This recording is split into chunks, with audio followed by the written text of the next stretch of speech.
ఇది సముద్ర మట్టానికి 4248 అడుగుల ఎత్తులో ఉంది. అంటే త్రయంబకేశ్వర పట్టణం కన్నా 1800 అడుగుల ఎత్తులో ఉందన్నమాట. ఈ పర్వతాన్ని శివస్వరూపంగా చెప్తారు. త్రయంబకేశ్వర్ నుంచి బ్రహ్మగిరికి ప్రత్యేకంగా శిక్షణ పొందిన డ్రైవర్ల సహాయంతో జీపుల్లో బయలుదేరొచ్చు. దాదాపుగా అరగంట సేపు ప్రయాణించాక బ్రహ్మగిరి పర్వతం మధ్యకు చేరుకుంటాం. అక్కడి నుంచి కాలినడకన ఎక్కి గంగాద్వారికి చేరుకోవాలి.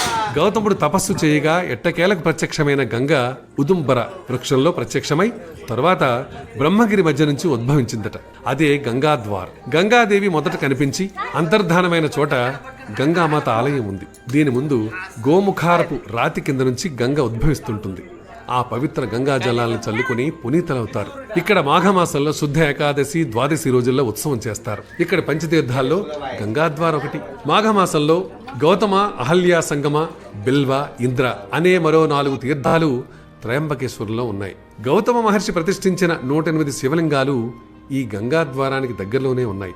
1907, 1918 మధ్యలో కరెన్సీ హంసరాజ్ అనే భక్తుడు ఈ మెట్లను నిర్మించి గంగాద్వార వరకు సౌకర్యవంతమైన యాత్రా మార్గాన్ని ఏర్పరిచాట.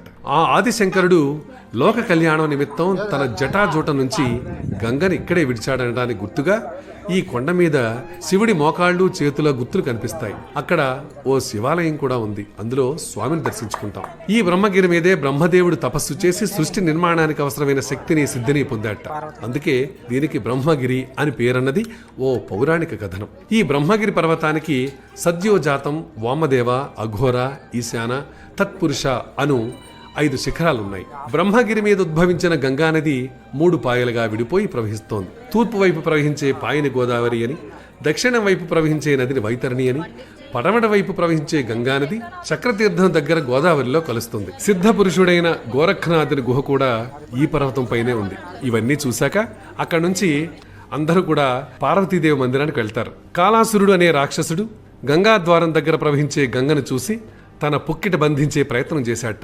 అప్పుడు గౌతమ మహర్షి ఆదిశక్తి అయిన పార్వతీమాతను ప్రార్థించగా అమ్మవారు ఆ రాక్షసుణ్ణి వధించిందట. అయితే ప్రాణాలు విడుస్తూ శివభక్తుడైన ఆ రాక్షసుడు ఓం నమశివాయ అనే మంత్రాన్ని ఉచ్చరించడంతో ప్రసన్నురాలైన దేవి అతని కోరిక మేరకు కోలాంబిక అనే పేరుతో ఆ పర్వతం మీద స్థిరపడిందట. అదండి త్రిమూర్తులు కొలువైన క్షేత్రం త్రయంబకేశ్వరం మహారాష్ట్రలో ఉంది. మరి ఏమాత్రం అవకాశం ఉన్నా ఒకసారి చూసిరండి. మరి ఏమంటారు? మరి ఈ కార్యక్రమాన్ని చూస్తుంటే మీకు ఏమనిపించింది? తప్పకుండా ఈ క్షేత్రాన్ని ఒకసారి దర్శించాలని అనిపించడం లేదు? ఇలాంటి ఆసక్తికరంగా, అద్భుతంగా ఉండే అంశాలు మా దగ్గర చాలా ఉన్నాయి. ఇవన్నీ కూడా మీరు చూడాలి, తెలుసుకోవాలి అనుకుంటే మీరు చేయాల్సిందల్లా మా ఛానల్ని సబ్స్క్రైబ్ చేసుకోవటం, దాంతో పాటు మీ అమూల్యమైన సలహాని, సూచనని అందించటం. తప్పకుండా అందించండి.